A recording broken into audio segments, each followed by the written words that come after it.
சகோதரர்களே, எத்தனையோ சகோதரர்களுடைய மரணம் அவர்கள் இது எங்களுக்கு நன்றாக தெரியும். மரணம் எப்பொழுது வரும் எங்களுக்கு தெரியாது, எந்த இடத்தில் வரும் என்று தெரியாது, எந்த நிலையில் வரும் என்று தெரியாது. திடீரென சம்பவிக்கலாம். 25 வருடம் இளவரசர் ரசூல் ஸல்லல்லாஹு அலைஹி வஸல்லம் இன்னொன்று சொன்னார்கள், அதாவது எதிர்காலம் வருகின்ற பொழுது, அதாவது ஃபுஜாஅத்துல் மௌத், அடிக்கடி திடீரென வரக்கூடிய மரணங்கள், இளவயது மரணங்கள் அதிகரிக்கும் என நாங்கள் ரசூல் ஸல்லல்லாஹு அலைஹி வஸல்லம் அவர்கள் இளவயது மரணங்கள் அதிகரிக்கும் என்ற ஒரு காலத்தில் நாம் இருந்து கொண்டிருக்கிறோம். ஆனால் நாம் அதை பற்றி ஒரு சிந்தனை இல்லாத ஒரு வாழ்க்கை வாழ்கிறோம். இல்லை என்றால் நம்ம ஹலாலை ஆசைப்படாமல் இருப்பது வேறு, ஹராத்தையாவது நம்ம தவிர்த்து கொண்டிருப்போம். நாம் நடத்து கொண்டிருக்கக்கூடிய பாவங்கள், செய்து கொண்டிருக்கக்கூடிய எண்ணங்கள் அடுத்த செகண்டை நம்மளுக்கு வரலாம் என்பதை நாம் யோசிக்கவில்லை. ஒரு செய்தியை நான் உங்களுக்கு சொல்கிறேன். மரணத்தை நாம் எதிர்பார்க்காமல் வாழ்கிறோம். அரபு நாடுகளில் நடந்த ஒரு சம்பவம். ஒருவர் என்ன செய்கிறார், வளமையாக, அதாவது சிறந்த முறையில் தொழக்கூடியவர், நோன்பு வைக்கக்கூடியவர், நல்ல முறையில் வாழ்க்கை கொண்டு போகக்கூடியவர், இவரால் இந்த சினிமா என்கின்ற, அல்லது அதை சொல்லவிட பாலியல், அதாவது படங்கள், இந்த மாதிரியான வீடியோக்களை தவிர்க்காமல் பார்த்து வருகிறார். இரவு ஃபுல்லாக பார்ப்பது, சுபஹ் தொழுது விட்டு தூங்குவது. இது ஒரு வளமையாக ஒருவர் வைத்திருந்திருக்கிறார். அதை நினைக்க வேண்டும். மரணம் என்பது ஒரு சவால். நம்ம எந்த செகண்டில் எப்பொழுது அது வரும் நம்மளுக்கு தெரியாது. ஓர் இரவு இவரை எப்படியோ தட்டியெல்லாம் எழுப்ப பார்க்கலாம், கதவு மூடி இருக்குது, வரல. அப்ப அச்சப்பட்ட அந்த, அதாவது தாயார் என்ன செய்யறான்னா, அடுத்த வீட்டிலே உள்ள ஒரு வேலைக்காரர், ஒரு சகோதரரை அழைக்கிறார். அவர் ஓடி வருகிறார். ஓடி வந்து தட்டி பார்க்கிறார், தொடப்படல. இவனா இவ்வளவு நேரமா வரவில்லையே என்று சொல்லி கதவை உடைப்பதற்கு அனுமதி கேட்டு கதவை பாஞ்சு உடைக்கிறார். உடைச்ச உடனேயே கதவு போய் விழுகிறது, ஆளை காணல, ரூம்ல ஆளை காணவில்லை. அப்ப தாய் அங்கல போய் சொல்லிட்டு கதவை எடுத்து பார்த்தால் கதவுக்கு கீழ் நிர்வாணமாக இருக்கிறார். நிர்வாணமாக மரணித்து இருக்கிறார். நிர்வாணமாக அவருக்கு மரணம் சம்பவித்து இருக்கிறது. திறந்து பார்த்தால் படம் ஓடிக்கொண்டிருக்கிறது, இணையதளத்தில் கணனியில் படம் ஓடிக்கொண்டிருக்கிறது. இவரது மரணம் நிர்வாணம். அந்த நிறைய நேரம் விழித்திருந்து பார்த்தது அவரது சிந்தனை அப்படி ஓஃபாக செய்து உயிர் என்ன செய்திருக்கு, ஸ்ட்ரக் ஆகி போயிருக்கிறது. வளமையாக இரவிலே விழித்திருந்த அந்த நிலைமை கடைசியில் இப்படி ஒரு முடிவை கொண்டு வந்து சேர்த்திருக்கிறது. 5 நேரம் தொழுகிறாரா, தாடி வைத்திருக்கிறாரா, மார்க்கப்பட்டோடு இருக்கிறாரா என்பதை மக்கள் தீர்மானிப்பது வேறு, இறைவன் தீர்மானிப்பது வேறு. மக்கள் தீர்மானிப்பது வேறு, இறைவன் தீர்மானிப்பது வேறு. அதனால் அன்புள்ள சகோதரர்களே, நல்ல முடிவு கெட்ட முடிவு என்பதெல்லாம் மரணத்தை எதிர்பார்த்து வாழுகின்ற ஒரு முஃமினிடத்தில் தான் ஏற்படும். மரணத்தை நாங்கள் நம்பி இருக்கிறோம், விளங்கி இருக்கிறோம், புரிந்திருக்கிறோம், பதிந்திருக்கிறோம். ஆனால் இறைவன் மரணத்தை சவாலாக சொல்கிறான் என்று சொன்னால் அதற்கான முதல் அடிப்படை காரணமே என்ன தெரியுமா? மரணத்தை பயந்தவர்கள் போன்று மனிதர்களுடைய வாழ்க்கை அமைவது இல்லை. மரணத்தை எதிர்பார்த்தவர்களை போன்று வாழ்க்கை அமைவதில்லை. அனுபவிக்க வேண்டும், தேட வேண்டும், உழைக்க வேண்டும், குடும்பத்தோடு மகிழ்ச்சியாக இருக்க வேண்டும். ஆனால் எந்த நிமிடமும் எனக்கு மரணம் வரலாம் என்ற எண்ணம் இருக்க வேண்டும். அந்த எண்ணம் எங்களை முறையாக வாழ செய்யும், பாவங்களின் பக்கம் அளவு கடந்து போக செய்யாது என்பதை நாங்கள் புரிந்து கொள்ள வேண்டும் சகோதரர்களே. அது மாத்திரமல்ல, ஒரு சகோதரர், இது நான் சொல்லக்கூடிய இந்த 2 சம்பவம் உண்மை சம்பவங்கள், அரபுலகத்தில் நடந்த சம்பவங்கள். இன்னொரு சகோதரர் என்ன செய்கிறார், கணனி மூலம் ஒரு மோசமான இணையதளத்தில் தன் பெயரை பதிவு செய்து பணம் கட்டுகிறார். பணம் கட்டி சில முக்கியமான காட்சிகள் இலவசமாக அவருக்கு அனுப்பப்படுகின்றன. இலவசமாக, அதாவது இந்த மோசமான பாலியல் காட்சிகள் அவர்கள் முக்கியமாக கருதக்கூடிய காட்சிகளுக்கு அனுப்பப்படுகின்றன. அனுப்பப்பட்ட அந்த காட்சிகளை எல்லாம் இவர் நண்பர்களிடத்திலே பகிர்ந்து கொள்கிறார்கள். நண்பர்கள் கேட்கிறார்கள், எங்களுக்கு அதுல அங்கத்துவம் பெறணும், வெப்சைட்டை தாங்க, இணையதளத்தை தாங்க.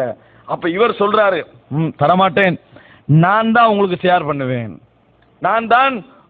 ஷேர் பண்ணுவேன், அவர்களுடைய இமெயில் எல்லாம் எடுத்து இவர், அதாவது மெயில் லிஸ்ட்ல சேர்த்து ஆட்டோமேட்டிக்காக இவருக்கு வந்தவுடன் அவர்களுக்கு சென்ட் பண்ணுகின்ற வண்ணம் என்ன செய்கிறார், இவரது இமெயில் செட்டப்பை அமைத்து விடுகிறார்.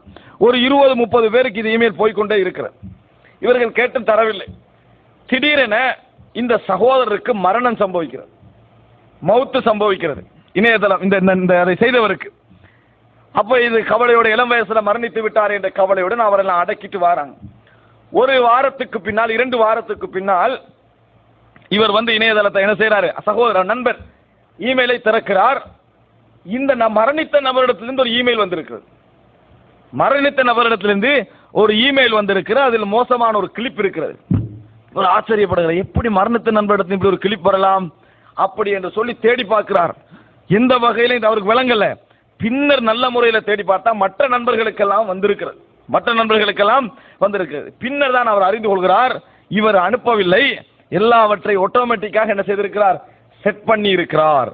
நபர் கபரிலே இருக்கிறார், அவரது பாவங்கள் அனுப்பப்பட்டு கொண்டிருக்கின்றன, அவரது வேலை நடந்து கொண்டிருக்கிறது. உடனே அந்த இணையதளத்துடைய ஓனருக்கு, அதாவது கம்பெனிக்கு என்ன செய்கிறார், அவர் தொடர்பு கொள்கிறார். தொடர்பு கொண்டு இதை நிறுத்துமாறு சொல்கிறார் எப்படியாவது. அப்ப அவர்கள் பாஸ்வேர்டை கேட்கிறார்கள், யூசர் நேம் பாஸ்வேர்டை கேட்கிறார்கள், தெரியாது. அப்ப அவர் சொல்ல முடியாது, 2 வருடங்களுக்கு இந்த இமெயில்கள் வந்து கொண்டே இருக்கும், 2 வருடங்களுக்கு இந்த இமெயில்கள் வந்து கொண்டே இருக்கும். நினைத்து பார்த்தோமா சகோதரர், நன்மை போய் சேருவதை போன்று பாவங்கள் போய் சேர்ந்து கொண்டிருக்கின்றன. மரணத்திற்கு பின்னாலும் அவரது தீமைகள் அவருக்கு அனுப்பப்பட்டு கொண்டிருக்கின்றன. இப்படி ஒரு நிலைமை யாருக்கு வரும்? மரணத்தை அஞ்சாதவர்களுக்கு வரும். சகோதரர்களே, பயப்பட வேண்டும். நம்ம வெளித்தோற்றத்திலே உள்ள வாழ்க்கையல்ல இறைவன் எங்களுக்கு இறுதியாக தரப்போகின்ற அந்த முடிவு. வெளித்தோற்றத்திலே உள்ள வாழ்க்கையல்ல இறுதியாக இறைவன் தரப்போகின்ற முடிவு. அந்த இறுதி முடிவு தான் ரசூல் ஸல்லல்லாஹு அலைஹி வஸல்லம் சொன்னார்கள், இன்னமல் அஅமாலு பில் ஹவாத்தீம், எல்லா அமல்களும் முடிவுகளை வைத்தே தீர்மானிக்கப்படுகின்றன, முடிவுகளை வைத்தே தீர்மானிக்கப்படுகின்றன ரசூலுல்லாஹி ஸல்லல்லாஹு அலைஹி வஸல்லம் அவர்கள் சொன்னார்கள். ஆக அன்புள்ள சகோதரர்களே, ஒரு விஷயத்தை நாம் புரிந்து கொள்ள வேண்டும். மரணம் என்பது எங்களுக்கு ஒரு சவாலாக இறைவன் சொல்லுகிறான் என்றால் அதற்கு காரணம் மனித மனங்கள் மரணத்தை ஒரு நிச்சயமான நிகழ்வாக ஏற்றிருந்தாலும் கூட மரணத்தை பொறுத்தவரைக்கும் அவருடைய வாழ்க்கை முறை என்பது எதிர்பார்த்த முறையில் இல்லை. அவர்களுடைய வாழ்க்கை அவர்கள் நிரந்தரமாக தங்க போவது போன்ற ஒரு நிலையில் இருந்து கொண்டிருக்கிறது என்பதை புரிந்து கொள்ள வேண்டும் சகோதரர்களே. அது மாத்திரமல்ல, அல்லாஹ் தஆலா சவாலாக சொல்கின்ற இன்னொரு இடத்தை பாருங்கள், فلولا إذا بلغت الحلقوم وأنتم حينئذ تنظرون ونحن أقرب إليه منكم ولكن لا تبصرون فلولا إن كنتم غير مدينين ترجعونها إن كنتم صادقين.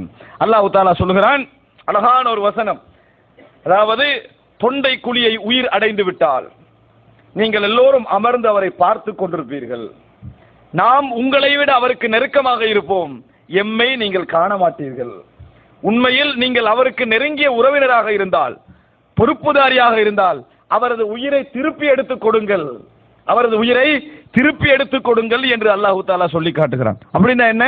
ஏலாது ஃபலவுலா இன் குன்தும் கைர மதீனின தர்ஜிஊனஹா இன் குன்தும் சாதிகீன். உண்மையாளர்களாக, உண்மையான நண்பர்களாக இருந்தால் நீங்கள் எவரை பிரிய நினைக்கிறீர்களோ அவரது உயிரை திருப்பி கொடுங்கள், எடுத்துக் கொடுங்க. மனிதனால முடியாது.